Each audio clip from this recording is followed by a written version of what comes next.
Assalamu alaikum, Badi Gambian Kolu. Assalamu alaikum, Momo Bella Moika, and Al Badi Malam.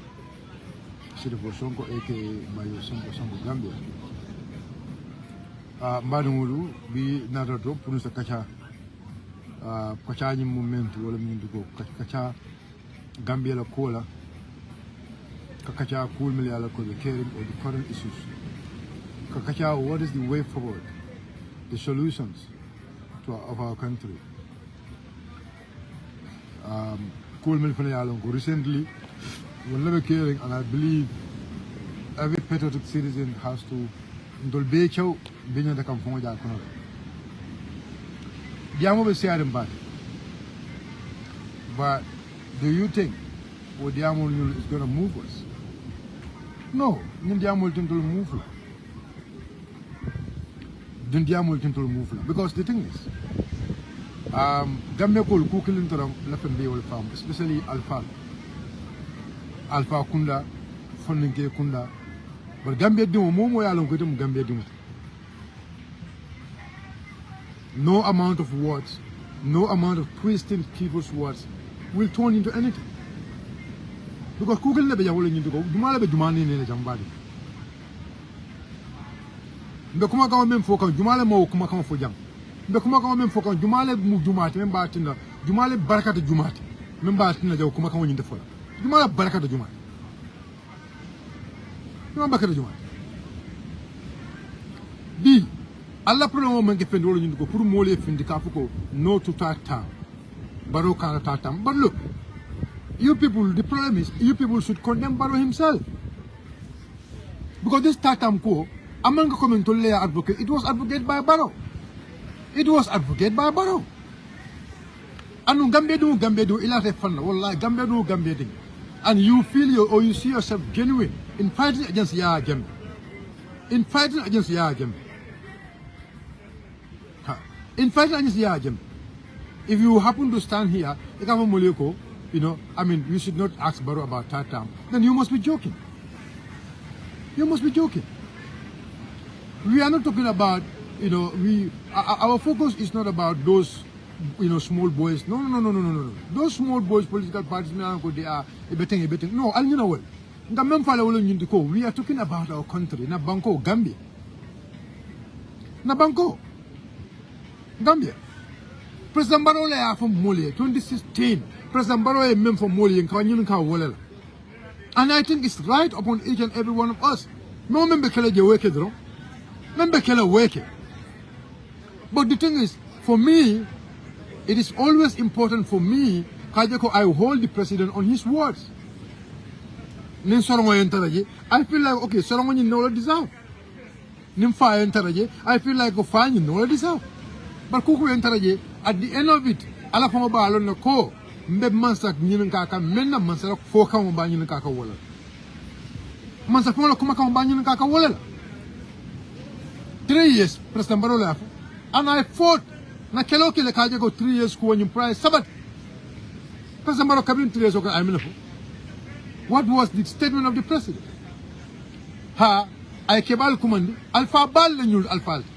And Alpha Bal Melialongo. It's other President Barrow, in President Barrow Sita, in President Barrow Kacha about this term Konyan, about this 3 years Konyan. President Barrow Milafo Alpha.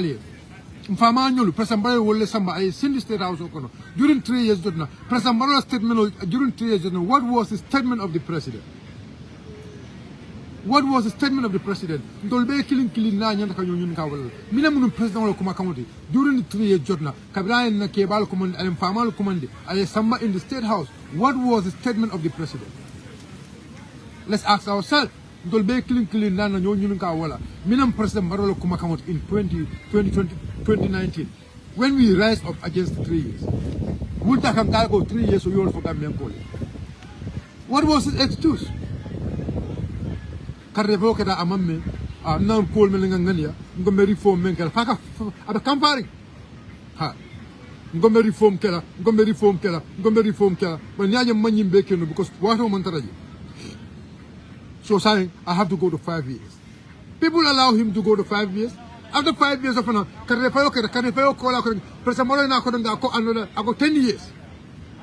10 years. I 10 years of Frank Kodonga, I told go President Barrow, Nabulo Kodonga, 15 years. I have 15 years Kodonga, I at the Kilima for Nadoko, Menstad, Mondoko, Nyumbang, Albambula Kodonga for another 20 years. So what was the reason why we were fighting against Gambia? Ibrahim Silla, my Ahmed Fati, Atul Malayalon Kalo Dulaninto. All of you people were not in this country. Atul Be Borda, Alenyim Banko Bula. You all left this country. Albanian Banko Bula. Ibrahim Silla, you were in Senegal. And I had you, Ibafoka go ha, Iko Modolem, ha, o yo alio approach the Pruelo as a candidate for UDP, Omarin, after Omarin Borka. Look, you should have tell us the person's name. It's not about storytelling. Kanaka story for Melalongo. You have no tale among you know, Kumako Montare Yostemino. But this is what is happened. Nilota, you make a fabrication. Nila Ibuka member you cannot name the person, you cannot reference the person. Because at the end of the day, they will fact check you. You will fact check. Ibuka Mole Filin. Ibrahim Silla, itema malu nyina fon Ibrahim Silla. Itema malu nyina fon. Sidin Jai of Sidin Jai. Me ya lonko jang. Sidin Jai lo ya ko President Barrow kalle nyim banko kanjang. Those kind of troubles in abekete nyim banko kanjang. You people are not asking Sidin Jai about anything. You people are not telling anything to Sidin Jai about that. Be genuine people who were in the struggle with you people who were on the ground here. Ye kelo beke. They were representing us in the courts. They were judges, they were magistrates. Ye kelo kijang. Ye tonya sawo den nyim banko kanjang. Ibrahim Silla Senegal. You cannot come to this country. You were between Senegal, Dakar, Senegal, Accra, and other places. It Ibrahim Silla Kanalo Jammo, Ataka Jumala Nene. Ataka Jumala Nene. You people, who are you people fooling? Ataka Jumala Funo. Ekadalo Coca Borutura La Kumakamo, Itakoka Woleta, Ekoka Wole twist. You think them men are stupid. Ha, Borgo Momo Manta Udibukono. Borgo Momo Manta Udibukono, but Boria for Muntolto.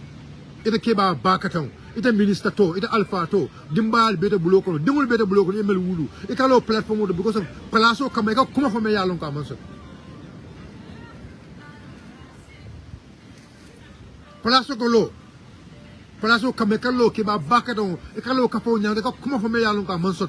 Eko Banku Dum le Filin, Eko Gambenko le Filin, Fenda Mealon, Faniaka. Because it's not true. It's not true. And if it's not true, drunk.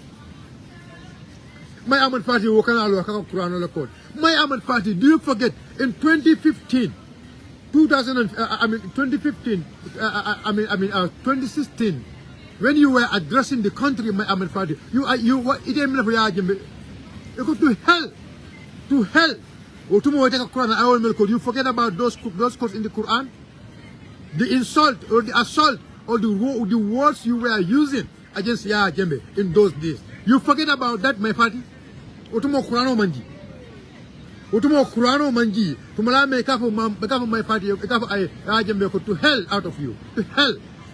You were using those words to Ajembe. In fact, you were addressing the nation. You used that word when you were addressing the nation in your own as a head of a political party leader. Your national address 2016. What was your thing? Ila New Year's from going. My Ahmed Party. You call Ajembe to hell. But you said that against the government, against the president, against the sitting president. But in my Ahmed Party, it a killing you do the Masakundakono, Ibo Masakundakono, Ye Bondi Masakundakono, Ila forced statement, Ila forced interview with Buba Gajigo. Do you remember the words you used on the president? I don't know because this is about your life, this is about your future. So you people can baffle the Gambian people, you people can lie to Gambian people. When it comes anything, it favors you people. Ibrahim Silla, in the diaspora, we will bring out all this VAR. Kabelbe diaspora, Kabelbe in the struggle, against Yahya Jammeh. We have everything, we have all the records. We are not in that world today. We will go and bring all the archives. All kind of words may use Yahya Jammeh man come said. Yahya Jammeh man come said. Yahya Jammeh was not the president. Yahya Jammeh man come go alpha in those days when you were saying all those rubbish to Yahya Jammeh. But I think in those days Albaki can minakama. Why are you people doing that? Because you want Gambia to go. Because you see what the situation in the country is. Because you people were not part of the government at that very time. And you want to see yourself in the government.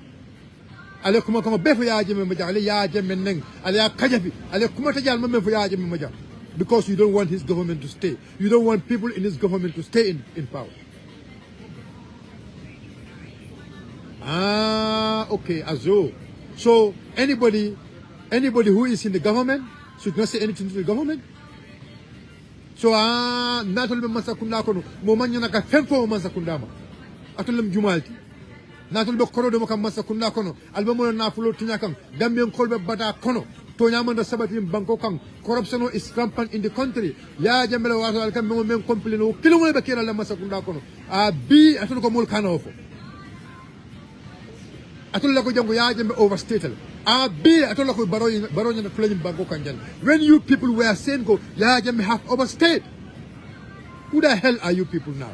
If you use those words on Jambe, we use it the same on you. I will pick you later, America. Patolem Jumal. Atol ko Jumal ne jang. Atolem Jumalti. Alo fo mo leba. Who are you people? Atolem Jumal. Mo foreign. Atol mo furu no mele alonko atol mo le place o dialla atol le kelo ke jang la bege diam ba kan saudi my amal fadi na jang when you listen to his speech in 2016 mala special immediately after my this ala 2016 you go and listen to Maki I mean my amal fadi ala economic policy ala economic policy those kind of rubbish economic policy me alonko he was saying in 2016 when it came to government, ya bay masakunda ko because amon thinking o masakunda ko ya palaso di alon palaso ñu marano o mo furu le kanalo ka fu Gambien ko le ko ali la moy kar ato ko juma ni ja we are ready for you people and don't let ko Barrow no time the world is waiting for us dunia kan tolle badu Gambien ko also lo dunia kan tolle badu the world is waiting for us alamra mola ba kelamo nobody is going to do it for us there. We must fight for our rights. It's not coming up go more right fight. No. Nobody is coming to more Sando.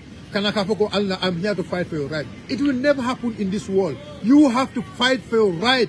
Everywhere in this world, people come and fight for their right. What happened in Senegal?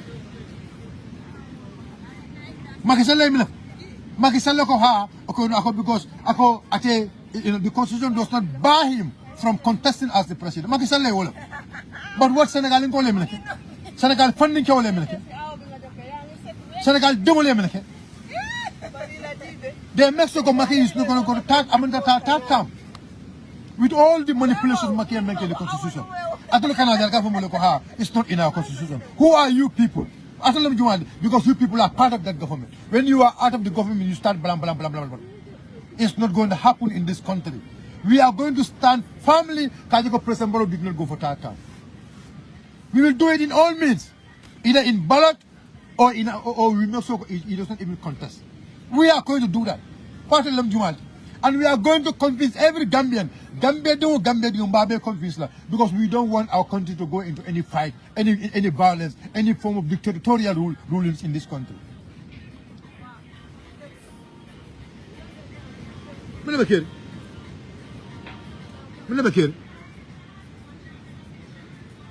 Power belongs to the people.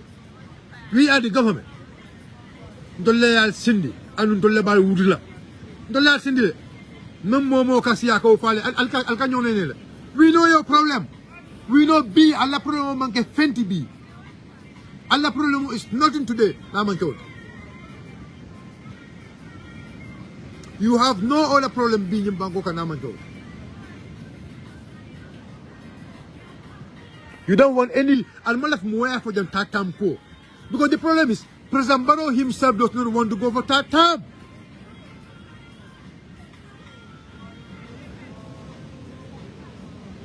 Yes, President Barrow does not want to go for third term. But I don't know about first account. I don't know about push come because you people are divided. If you believe in yourself, and I'll divide it. But Ali Mira Lokumakan Lokunu, Ali Mira Lokumakan Jumal Lepokunu, Ali Mira Lekelo Kamina.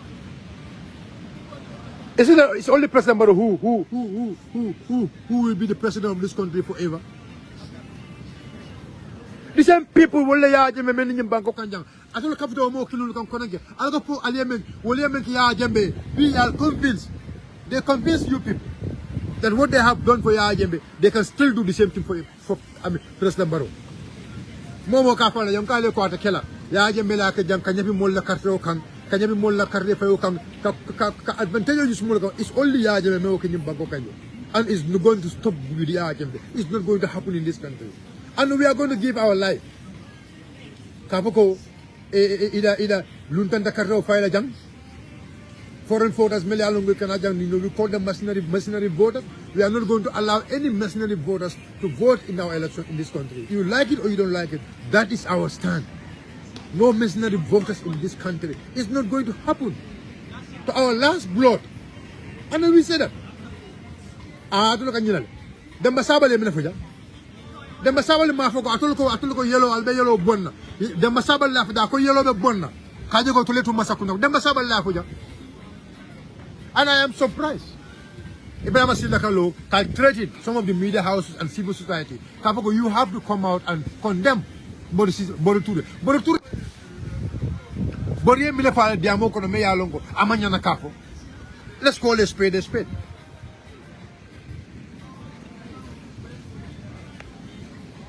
Boruture Milefa Diamo Kono, Meya Longo. Boruture Milefa Diamo Kono, Meya Longo. Meya Longo Monyana Kao condemn. Jumala Bello Jacobon to go President Barrow, for example. I mean, President Barrow Barakatan. Jumala Bofal. Everybody believe in yourself. Mom, everybody feel like a mere Barakatan. Sonko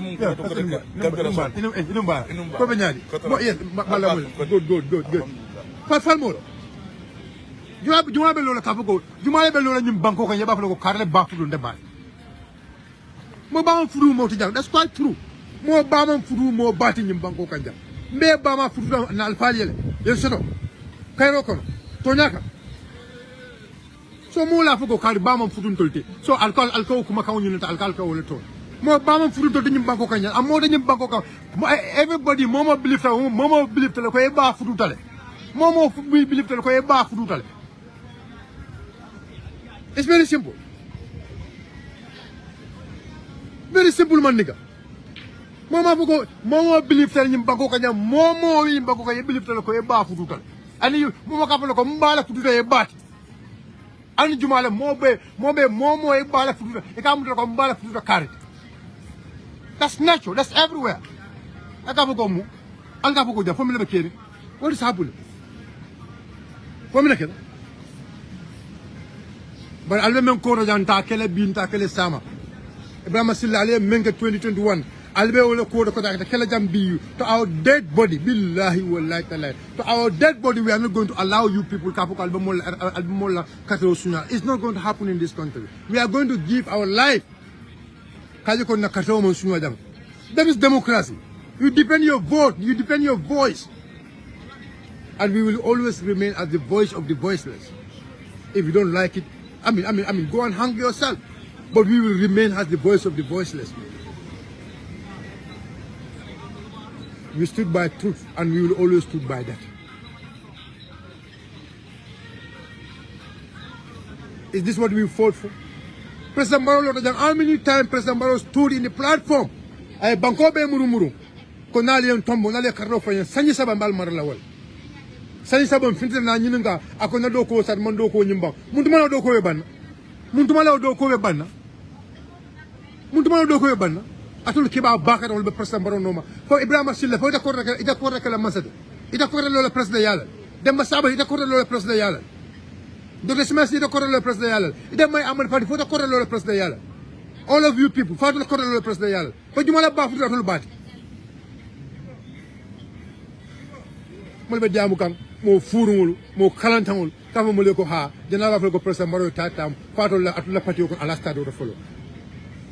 What a stupid statement from some of those people. More Yamatul, more Kalantamul, more Kalabanteo, Melialonko, Kalatela, Melianko, more Furul, Melialonko, Kalatela, Yamuleko, Ha, Atula Patili, La Milat no overstay. Ni Barakatanum, ni baraka ita menga ko alla parti di le mena overstate ni la baraka ta nungu ita mina na nyim banko kan 2006 2011 2006 2011 yena nan jaya usanda be lefte bondi lefte le yelo lefte le daha lefte le tam limito nyike lefte le kaji ko kanalo election ko in 2006 if Usenu stood as a candidate in 2006 in 1996 Aloda has a candidate in 2001 Milat in 2006 or 2011 ite mo furumo e man na Usenu mbadi de sign da akanya da sign lefte le te ji sign lefte le te ji sign na mo do ta mele da mo ke milate de mo food milate mo ita man na ka usene da lefte le sign ite kay sign bari le tout temps que le sign lefte le te ji mo do frena baral mo furungul al basir ngena al bota nyim banko ko nyim banko bula al boru no ita may amat su ko may amat fa ita ñom mo furu mo le kartaw fay jang na yaaji ma bonu nyim banko kan jang ita man haani e borda ana Barrow bita fo your name was not in the list e borda e ko fay bula pleno ko do juma mo kalam ta e borda ko Adama Barrow tetlo jam because it le allo yaaji ma kamel le jam ita may amat fati jam during the coalition time here how many people wala ke da kan ita ka mabole because you were running away from Gambia. Ita ka mabole in 2016. Atul mo furu la kanalo jaga fo mole ko mu. Ita ka mabole. Jumala mo lonja. Amini securities wala ke ta kanta. Ke kanan jelle be de bu mele alongo wala ke ta kanta nyim banko kanja because you were scared of ya Gambia. Today be wala ke fa ko wuli mo nyim banko kanja. Ete Brahma Silla mekelo ke kanjang. We were fighting. You were only outside talking blah blah blah blah blah blah blah and you were not even sending money because you were not having dime. Tell me, during the struggle, Ibrahim Silla. Tell me during the struggle, who do you send money in this country? Now me jamole khodo la nyokam. Kede fa balu, kede di maya balu in Senegal. Mole khodo la nyokam. Ni mole banan tuwa in Senegal. Ye hosje, ye khodo di la ye balu je. Duma mo weakness ya. Duma mo weakness ya. You were in Senegal, I'm Senegal, Ghana. You want to take a Ghana. You want to Dimba Balu. You want to Balu, okay? Let's respect each other. In the struggle. People stood for you because they believed that you were fighting on a genuine cause. But you were not fighting on a genuine cause. You were only fighting for your interest. You care less about the Gambian people. I told them Gambian Bunya, I told them Gambian Kanu, Yimbanko Latsone, I told them Daman Tarot. You people were only there for your interest. You people were only there for your personal interest, but not for the interest of the citizenry. You can't silence us. The only thing you can do is to come and grab us, take us to mile 2, or you come and kill us if you want to kill us. But we are not going to be scared of you people. Because we believe in God, we believe in our voices, we believe in our powers, and we believe in our democratic rights. Remember caring. Well, I told you President Barrow, we are alone, remember caring. President Barrow, we are alone, remember caring. I told you Diamla. I've been in what is his commitment at the international stage? You know his commitment at the international stage.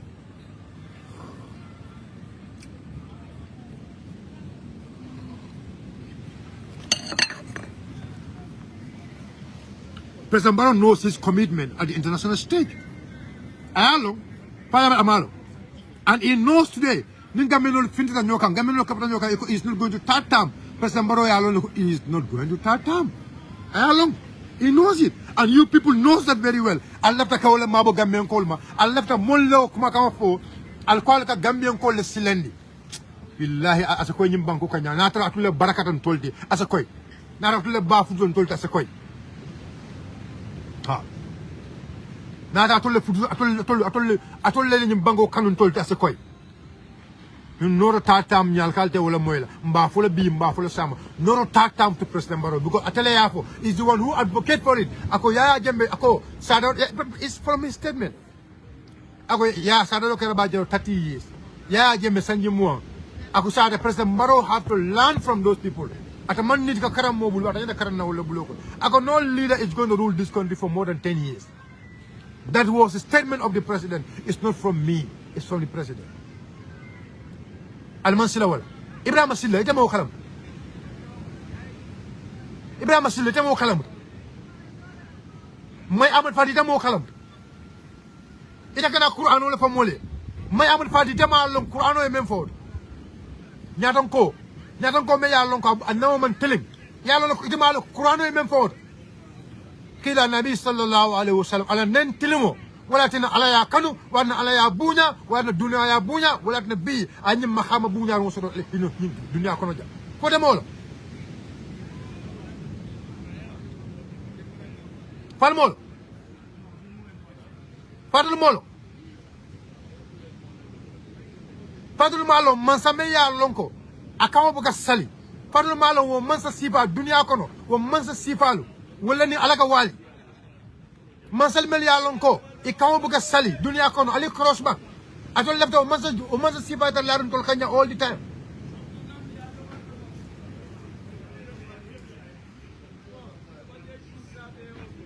inna allah batul le fongol di hamo ser mansa men ya lonko akawo buka sali mansa men kawo buka sali dunya kono dino la karola mbeñum ko bula ustazul bulu mbabula ustazul bulu kan mansa men kawo buka sali nyaton ko men kawo buka sali nyaton ko men kawo buka lo la hawla wala quwwata illa billah bar bi atol me mira wala bar bi atol lefta banko taro problème kono atol lefta banko taro masi bo kono atol le nyim banko kong atol le man lef nyim banko than anyone in this country. You are the people who don't love this country. You have no love, no sympathy for the people of this country. All what you are interested is what are you going to get. That's what is your interest. You care less about the Gambian people. Is that governance?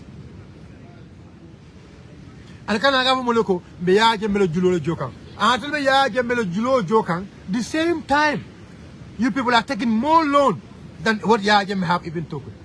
You people are telling us ko atobe Yajem belo julo le jokang, but atole julo menta. Wala fongo siara Yajem be julo menta. This means the new government memina obe julo men jola. Wala fongo be siala katembi atole julo menta atole julo men jola.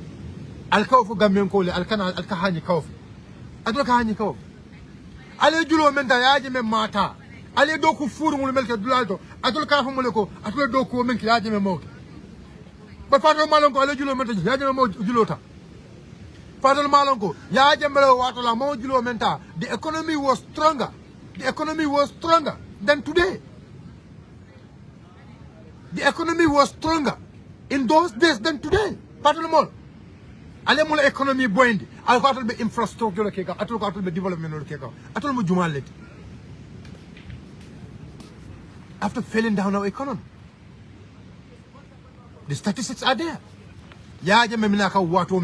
What was the currency? Dollar against dollar was how much? Dollar against pound was how much? Dollar against euro was how much?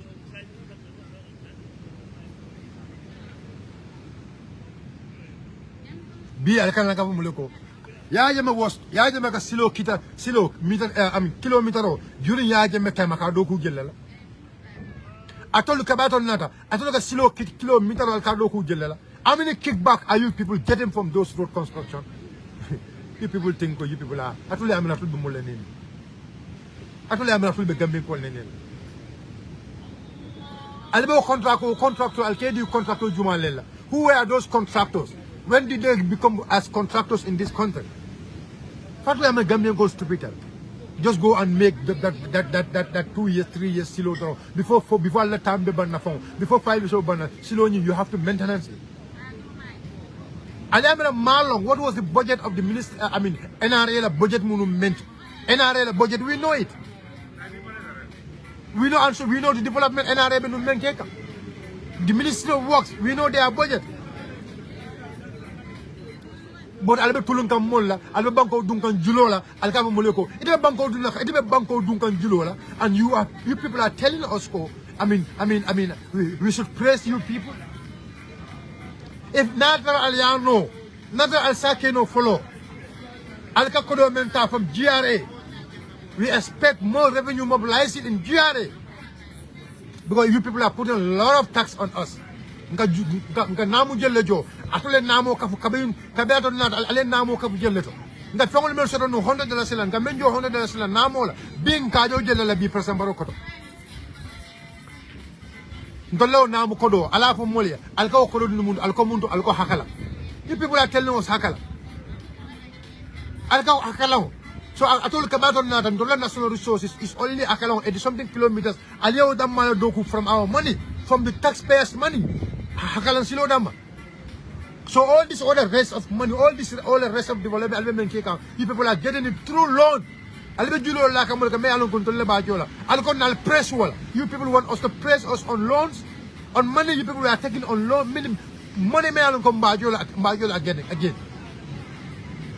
Tell us more like taxpayers' money. The taxpayers' money. Where are you putting our taxpayers' money? The 25 billion. The 20 billion, where are you putting the 20 billion government dollars? All over Mali. You make a budget to almost about 50 billion. All over Mali, the 30 billion loan now. How are you going to pay those loans? This is the bigger question we are always asking you people. This is the bigger question we are always asking you people. I don't think MPP for MPP Gambia. No. You are. You're somebody I think I always have to leave you to be here, to be listening, because I kumale. Yes. I love money. Our taxpayers' money, because you know I'm speaking facts. I'm speaking what the president and his people are saying. President Barrow, for the first time in the history of this country, the local tax, not from me, it's from the president. The resources it can mentor from GRA, the tax they are mobilizing from GRA, from the president, not from me. It is the president. For the first time in the history of this country, from the local money, it can mentor local money, it can tax money. They were able to do a road construction. For the first time in the history of this country, I follow that. And the only project you make and President Barrow has been bragging about that. He has been bragging about that. So for almost 10 years, from our tax, all the remaining projects what we hear from them is loan.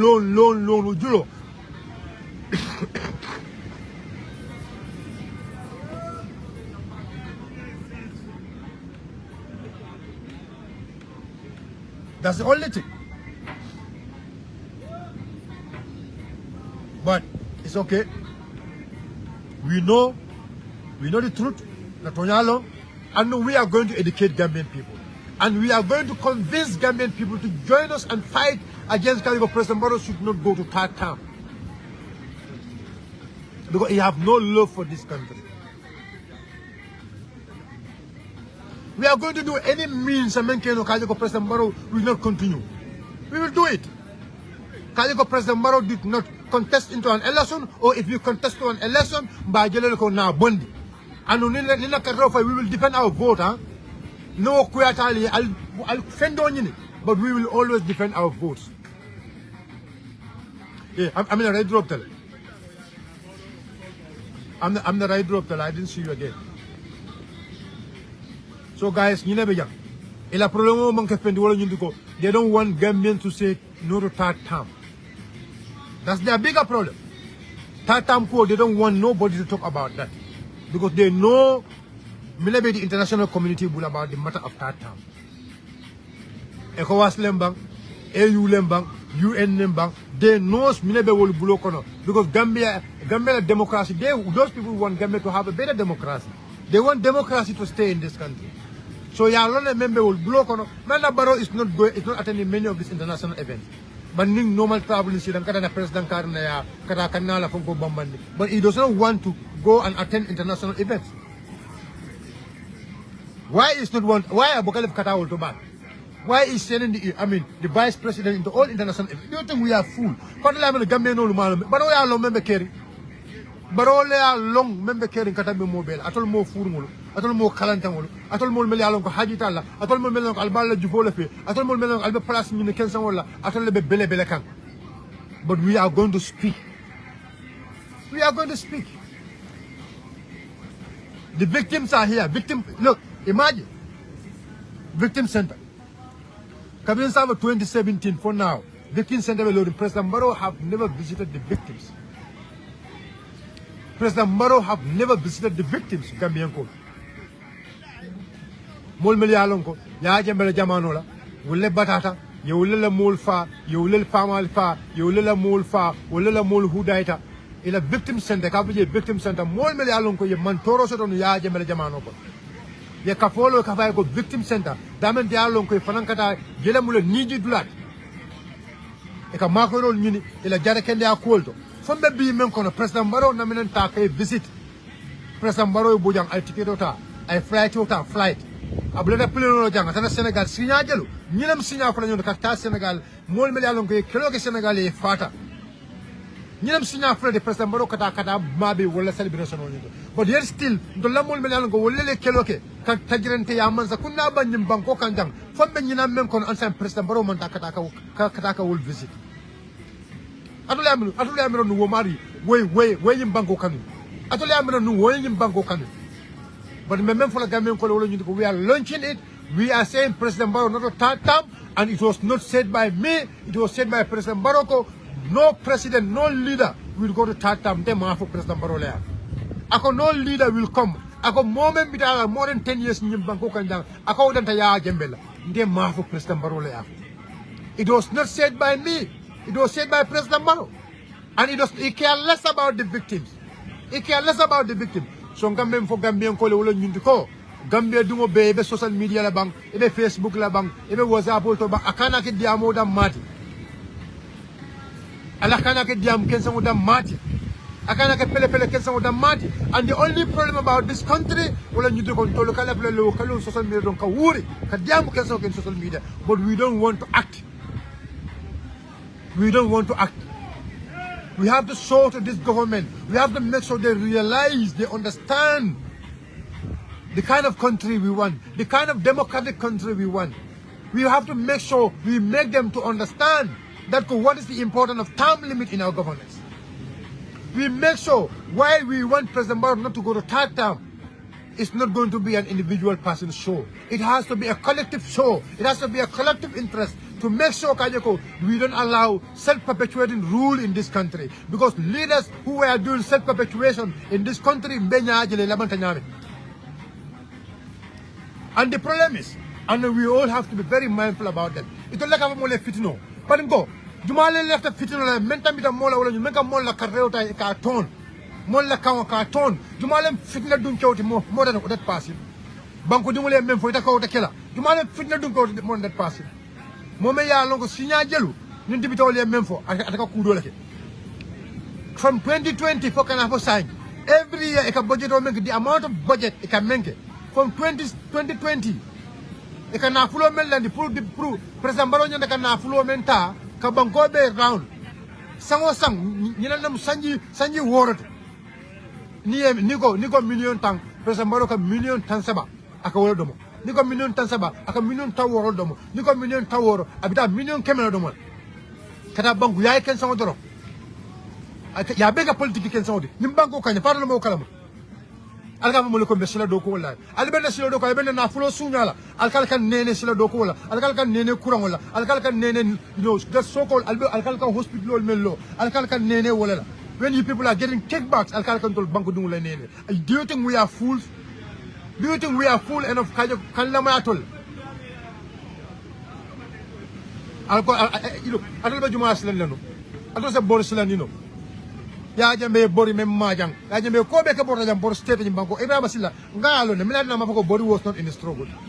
Mena, my Aman party, Amako body was not in the struggle.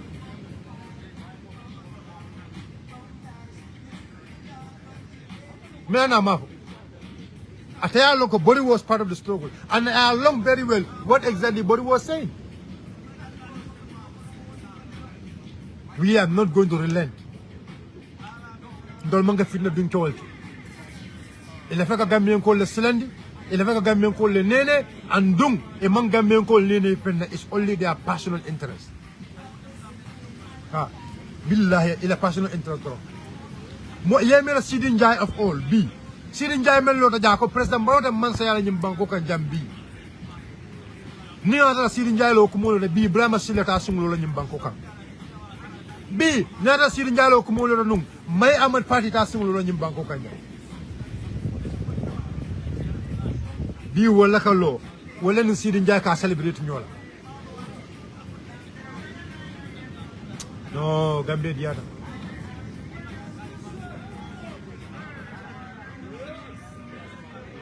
Wallen Sirin Jai celebrate Canyola. Na Barrow ne yaje mbekele menna Wallen Sirin Jai ko bo munu na nyimbanko kanja atolu Brahma sila nyolu iman sila alala iman sila dunia ala iman sila la akhirala atolu lebe o ku kilo munu kan nyimbanko kanja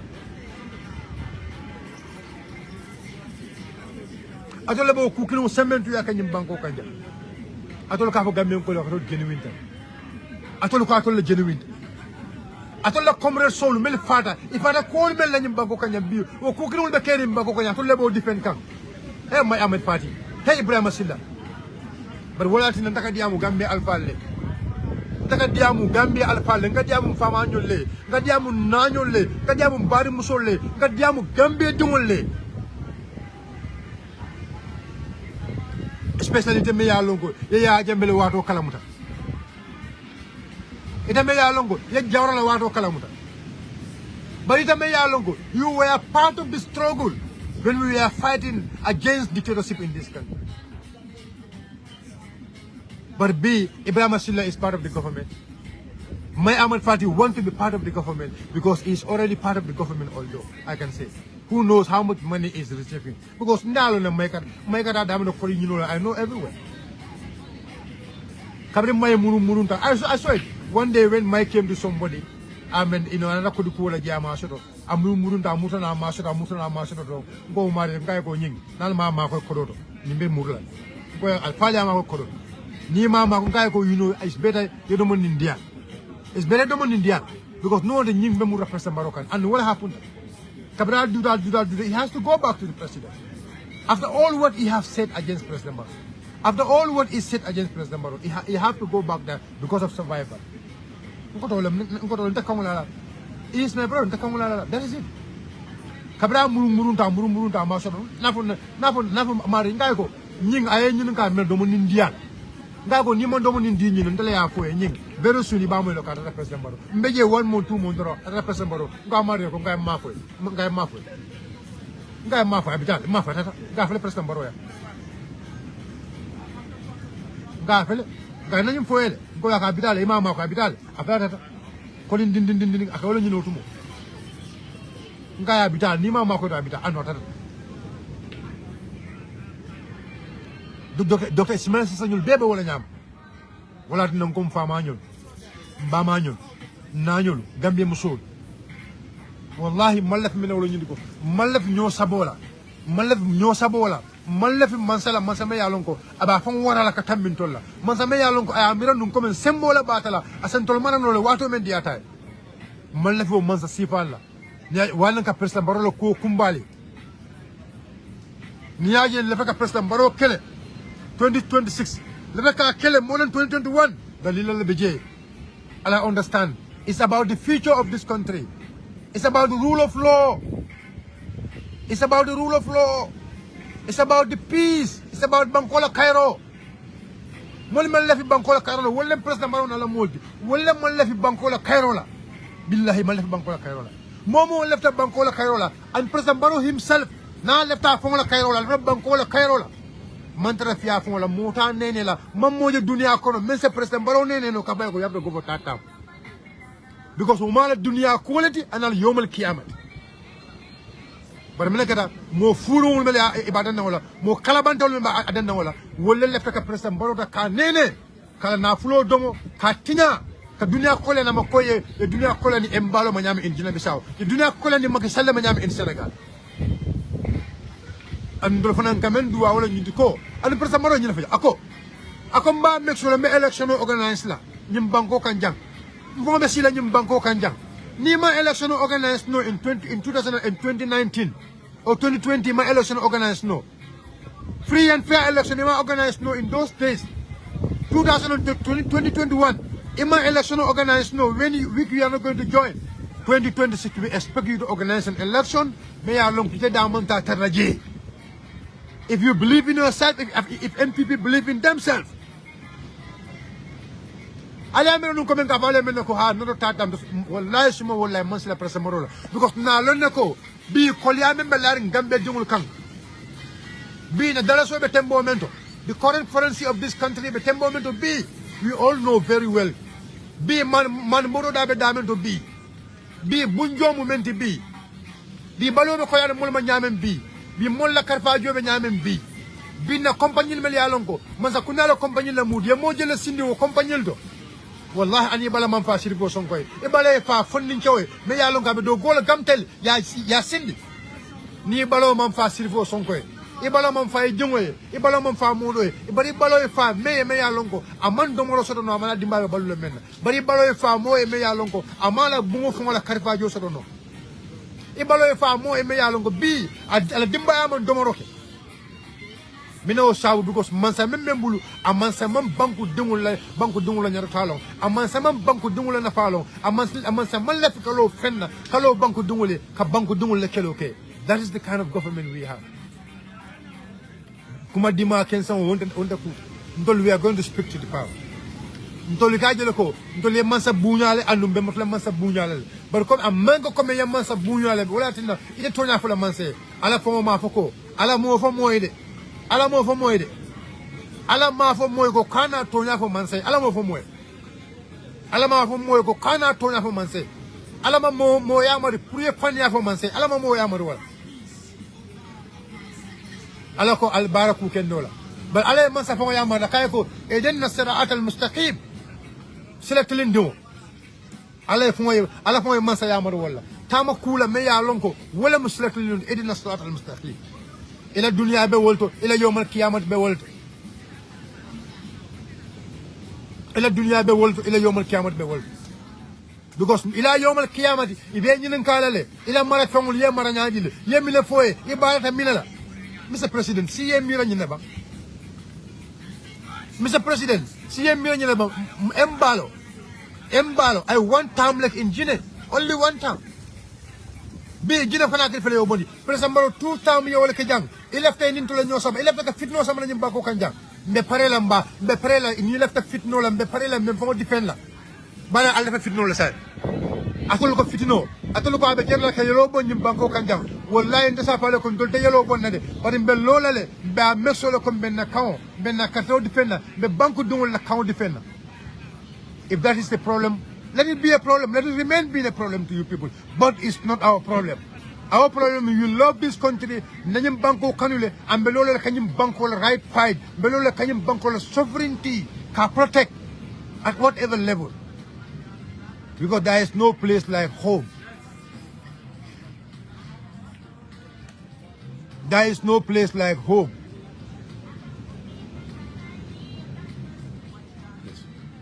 Hate it or love it.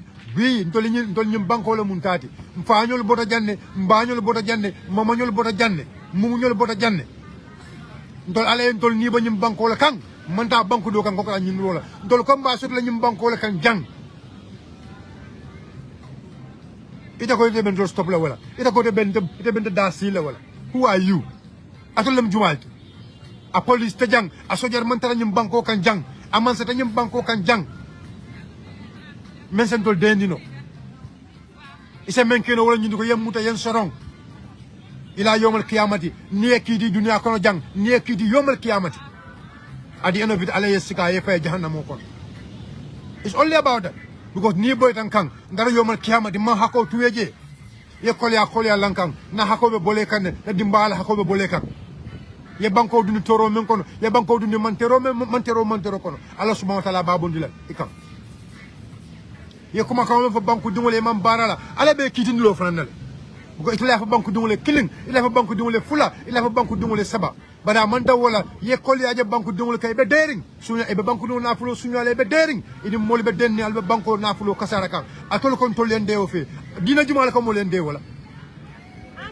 bada luwa jumal ko mo len de al be na banko na fulo sunya la al be na banko tinyala al be corruption dun len na banko kan na banko dungul be kol ya kono na banko dungul be fala nyim ba ji ko al control ende al control ya ko hawo Masakunda is okay al control ya ko Masakunda ne ka tentene jam Masakunda me ya lonko amma abuka anno ala no man sabati Masakunda me ya lonko ala no man sabati Masakunda me ya lonko wato wat na fitila abe kalabante ko mo le foko mo le all the time atolo control so Masakunda al control so o mo dina jumalti Masakunda me ya lonko aman song misil mayala ya marola aman song wala para aman song luwala ya marola killing the plan the sabande atol ka mo the constitution you only want to follow about the constitution if it favors you people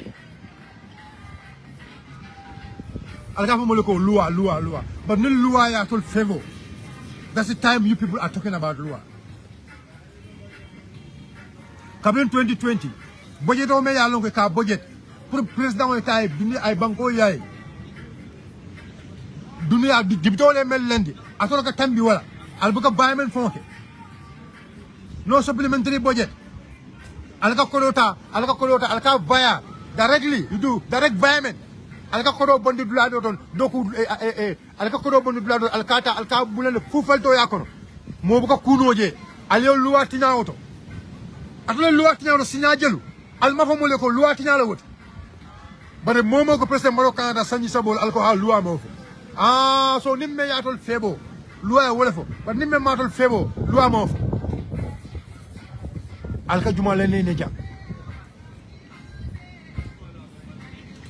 atol ka juma le ne jam president Barrow na Masakunda loi jele tinyani banko kanja president of the republic the auditor general science the black and kitiola president Barrow na Masakunda la mo loi tina you people don't care about the law when it affects you people but you only care about the law when it favors you people. And you people want us to believe in you people. Laws which favors you people are good laws. Laws which don't favor you people are bad laws. And we are fools. And Tolbeka Dogo Lalit.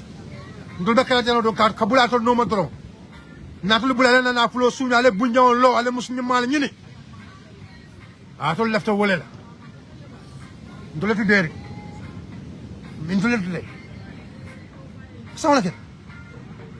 We are not going to be silenced. We will keep talking, we will keep speaking, and we will keep saying as it is.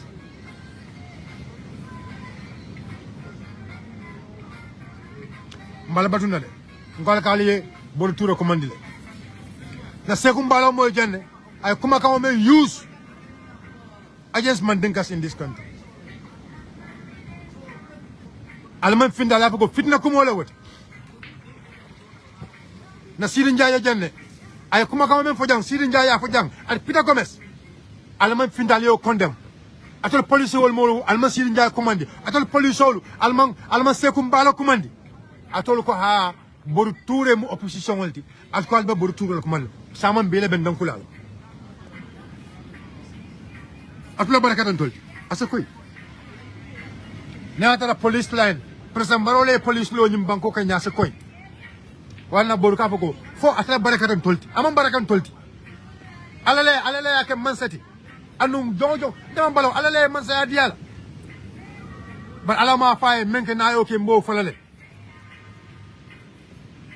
alama faye menke nayo ke mbo falale Sekou Mbalo kuma kan jelle fo jang Demba Sabale kuma kan jelle fo jang Sidi Ndiaye kuma kan jelle fo nyim banko kan jam fatal mo moy bar dembo baye force almale nemen kafra kay ay kuma kan jelle fo nyim banko kan nyam ya lonko asanyam banko du no fitino kono alman fem foto atol ko biko dor bor tour le diamuta ay because minekata ko no tight time atol fintita atol ko atol bentol intimidate la we are saying no tight time and we are saying more bamam futu mo ban nyim banko kan jam and I will repeat it again more bamam futu nyim mo nyim banko kabrin santo fo duma momo you believe ko e ba futu tal demo din nyim banko kan ya be futu le ko ba futu tal from top to bottom mo bamam futu mo nyim banko kan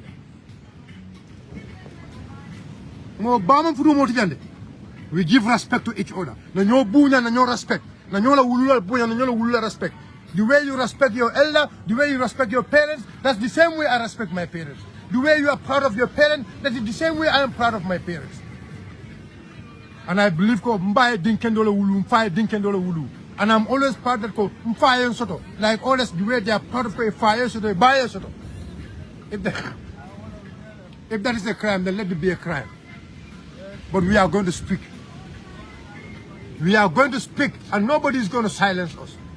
And we respect our executive, we respect our elders, and we will keep respecting them. We will never disrespect them, but we will tell them the truth. No amount of fear, no amount of threat is going to stop us from speaking our mind, from speaking the fact to the power. President Barrow I fought for it today. But President Barrow you know, President Barrow, you were not in the struggle. President Barrow will never tell me because you were not in the struggle. I told Bochol, I told Porocho, you people were not in the struggle. I told Porocho, I told Molmelan called Borda, Almantara in Banco Kajam, Albasirim Banda Sanjil. I told Lebo Fala, I told Lebo Fala, President Barrow, President Barrow. I told the Buffalo President, I told the Buffalo, Alman Finkeja, President Barrow Tofala. And President Barrow Balala, Molly Melbeji, Melna Struggle Cunyola, will call more Tofala. Be at the Buffalo, Cardinal Manium Banco Cano, but President Barrow not to see like Capo on the Silver Sonko Manium Banco Cano. But the records are there.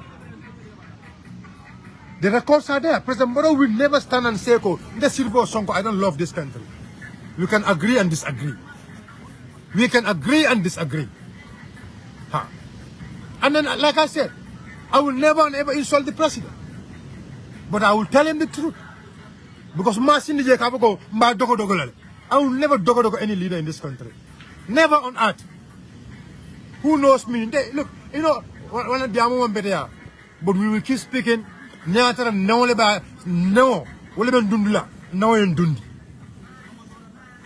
But after ila yom al-qiyamah, Allah subhanahu wa ta'ala na ben kitin Allah safa Allah ben kitin la fenfen atara nse de ara soto e be dunia kono na nango dila na hakilo dila na tulo dila na nya dila na singo dila na ko dila na mira round dila pour yello ila banko e na sembo na nango dila mina ten ne man lo la banko e wallahi ni Allah subhanahu wa ta'ala lume yalon ko na be ñoo fess la mbafula la ko ya Allah ma fay jaman saba me ya longo tele si ñun dunya kono tele ko be ka ñun dunya kono ya Allah lo tele ye sembo men dina ye nawo men dina ye tulo men dina ye nya men dina ya kilo men dina na tamandile ka joko ila jon dingul me ya longo be dunya kono nsa lo nya ke na ke ila na ke ila mbole fal ale roni ale ñun ka rola me jabiro sotlal ila yawmal qiyamah me ala jabino le men because na ke ngasila men do wala ñinti ko ning ala e beng ala ko ñebar ye fan yalla fo carrément wala tin nga hakilo tumbe kuma kamul mel fola be fofem fola nga mexolo ko ay ke toñati because mallaf ila yawmal qiyamati ala subhanahu wa ta'ala yen kumandi o ala ñinin kanna mom fen soro mem fola no ala toñala karola na jikom alalti na semberom alalti na jikom alalti na sembobe mu alalti our powers our everything we rely it basically on Allah subhanahu wa ta'ala man jong kong anunta mo konna man mo kong anunta mo konna bari mbelolo na banko e bi mbelolo na banko e sama be tonya fola na president e bi be tonya fola e sama nta nenna de kuma fola e me yalon ko dino man ala fen fen nta okela ba dino ma fanyo ko kana diamu man say dino mo fonte kadu man soko man sa me ya lonko diamole ya sindi soko me ya man sa me ya lonko katole ya sindi soko man sa me ya lonko you know I mean katole ya sindi atol ko man sa takana fem fo man sa atol ko takana katole fo against that man sa fo juma la wuti juma la ka juma ñene jang alla problème betara na rabe mu mendi al malef no tat tamla there is going to be no tat tam you like it or you don't like it we are going to advocate for it and we are calling on the international community to join us. Because we want our democracy to move. We want a progressive democracy in our country. We don't want any stumbling block. We have a young democracy. Our democracy is getting vibrant, and we want that vibrant to let away continue. So we are not going to allow anybody to suppress us. So Ibrahim Silla, ebe kumol mil be kala kan le mit Allah bundu mitum la kuma ken san wolemu. My Ahmad Party, itela VAR is coming. I already get your VAR. Itela kuma kan but thank God already people have done your VAR. It's among consistent. It's among low de la soto. It's bi ko jan dung sambe ko jan dan. ite be kungole fe nyola ite be kungole fe nyola ta woni julol jo folo ni shadul to wala ha ndali ite ta woni julol jo folo nim pareta sinana ha. So what is important here is very simple. Me ya longo wolo kuma ta jang wala min ko may Ahmad Fati ni yelo da platform be ala to fola isa sila alala ittaqillah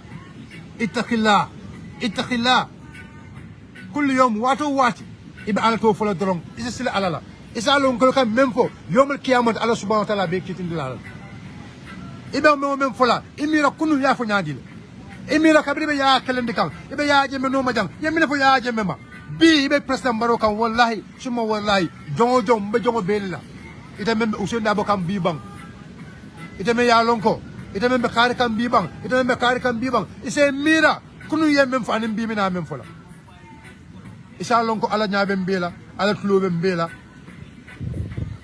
ala mu mansa di me ya lonko ala marlim ko bela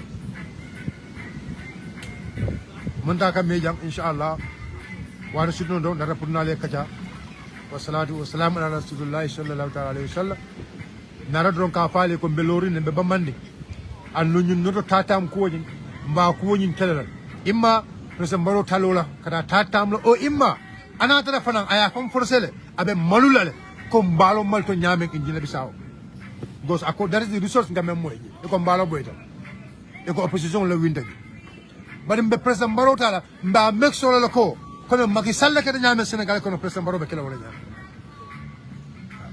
Macky Sall ke nyame president baro Senegal ko no mba mek solo ko president baro the same thing is going to happen here. It left to you if you want to leave and then say okay I am not going to contest. I want to name file 2016. No one like Gambia no balafa do atan. Gambia no balafa ma I mean Gambia no bukawo bala I mean wo Gambia no mo jawi asodo ila balafa tariya da bakel. Gambia ko la balafa tariya da bakel. Ni ko jam bi manta lo election la. Me free and fair election la conduct la nyim banko kanjang. La si nyim banko kanjang. Ina jibe Gambia no jele lo le fi. But how are you going to protect even your people? But you want to go through the same struggle? And Mr. President, those people, Mr.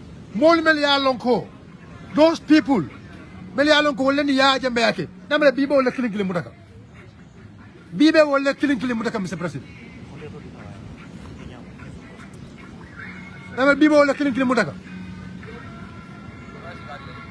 No, so anyway, guys,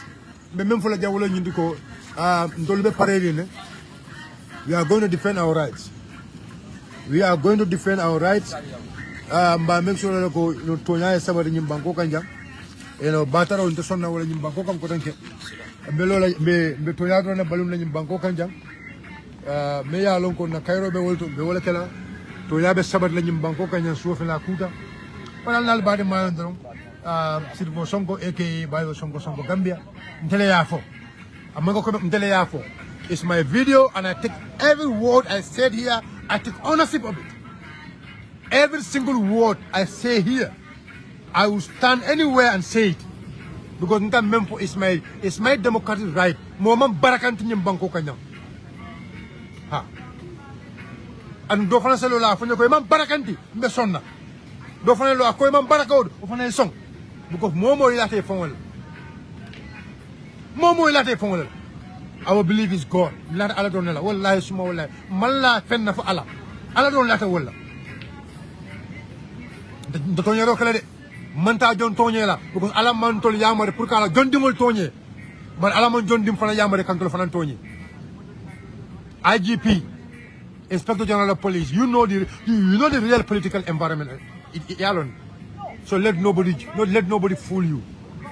We are ready to defend our vote. We are ready to defend the sovereignty of this country. At Diata Kuyata, we will defend the sovereignty of this country. Without no doubt. But it's good to have all of you guys here. It's just a short thing, right? Short video, ntolla kunul ba fon fe yalon ko wala la silo kan fon fe yalon ko alama dungola jon alala jongol nyanta kawlo to yata kuma kendo to ya fam len ndek ko alabo taala dundu jondul sunu mo kon to nya sabot woto inshallah 2020 sis fala kana na duma kono kayrola la finta kono kayrola na banko na bondi sungul bulo kono na dindu bulo kono bulol me yalon ko kayra bulol yurwa bulol to na bulol bulol me yalon ko tankoni sona ya bebe tan law bulol kono be ala dan man saba man sakal ga na bankota a dindu bulol kono anu jigita ko bulo mu United Democratic Party leti under the able leadership of His Excellency Lawyer Ousainou Abubakar ANN Dabo be Gambian ko dan kanka fale ko ala la katawdi Ousainou la mole me yalon is try and tested na le katawdi ala be lola fe a better life le wato wati ko be dan na le jam mol me yalon ko they actually add me la ka programme muninta ma fulale ko ala barka bake mammo mutano do ala lon ko wato kenyala bari ma fulale ko taala alayhi wa sallam nabiyyan alhamdulillah rabbil alamin alhamdulillah rabbil alamin alhamdulillah wassalatu wassalamu ala rasulillah sallallahu alaihi wasallam